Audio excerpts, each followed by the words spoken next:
I'll do a part 2 here. I tried a couple more scans, and coming around from this direction, I'm just having trouble getting my scan in this area. So what I'm going to try here now is to come in from the other side. Since I've already scanned the front, we'll come in and turn it this way and see what I can get. So as I showed in the other video, the green part here is the recent scan that didn't line up correctly. So we're going to click on Align. Now we're going to click on Delete Model, and you'll see it's just going to remove. It just removed the one scan, not your whole project. So don't get all upset that you're going to lose your whole project here. Now when I hit Continue, it's going to start scanning again. So let's come at this from the front here, and let's see if it can line that up. So we're going to click on Continue. And now we go into the structured light patterns.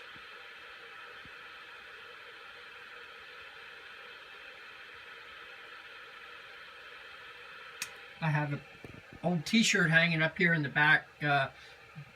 A black background is good because it's not going to pick up the black in the background.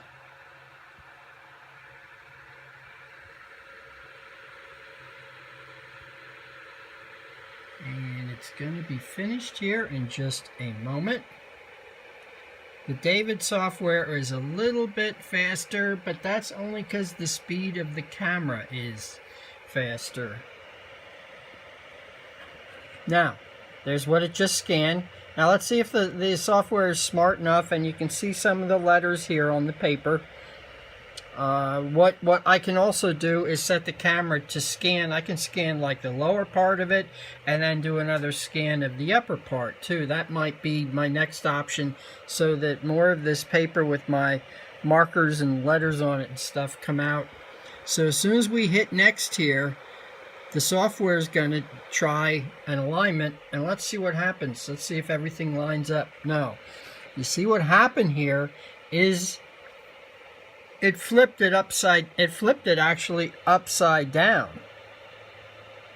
My paper here with my numbers and letters is now showing at the top, even though it did align all these. But again, since you have a part with no real distinct features on it, one where you could line it up this way or this way or this way, that's why the software is getting a little confused, and that's why I'm showing you this video, because not every part you scan is going to be exactly alike. I will show a picture in my ad where I scanned G.I. Joe there before I ripped him in half, and it had no problem scanning the G.I. Joe, because the front of the G.I. Joe doesn't look like the back of the G.I. Joe, and the software's not going to get confused and put G.I. Joe's head upside down against G.I. Joe's head that's right side up. So what we're going to do here is get rid of this scan, which we click on Align, and Delete Model. It's going to get rid of that scan along the top. And let's try it in another position. This is why I'm doing a manual scan here, to try different positions to get this to work right, because I do have this, I do have this wheel successfully scanned with the David scanner, but I just wanted to play around with this scanner a little bit before I list it on sale for eBay.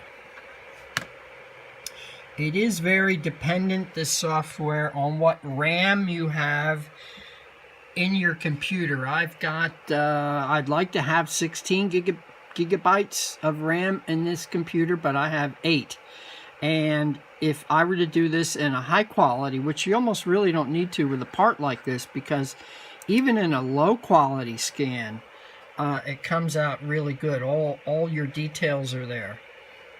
It seems to load these scans in your RAM, and if you're going to do high quality and you're going to start taking a lot of individual scans here, you're gonna get a warning with the software that your resources are running low, and that's what it is. It's filling up the RAM in your computer. I'm going to take a little swallow of coffee here because my mouth is getting dry.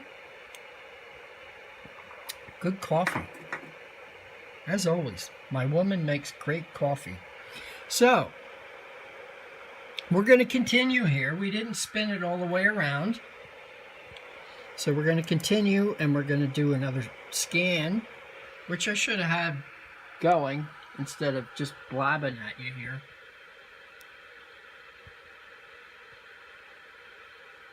See, the only other type of scanner that I would like over a fixed scanner like this would be the Einscan handheld. Handheld will be nice, but can't afford that right now, that's for sure. I don't have, I've seen them for as low as, I missed out on one on eBay, went for $2,800, and you know, I probably would have just tried it and put it back on eBay and got my $2,800 back. And that's kind of what I'm doing with this scanner. I just wanted to try it, and I'm just hoping to get back what I paid for it. That way I could try it a little bit and see how it worked. Okay, so there's our scan. We're going to click next, and we're going to see if the software has problems lining this up. And it did it just fine.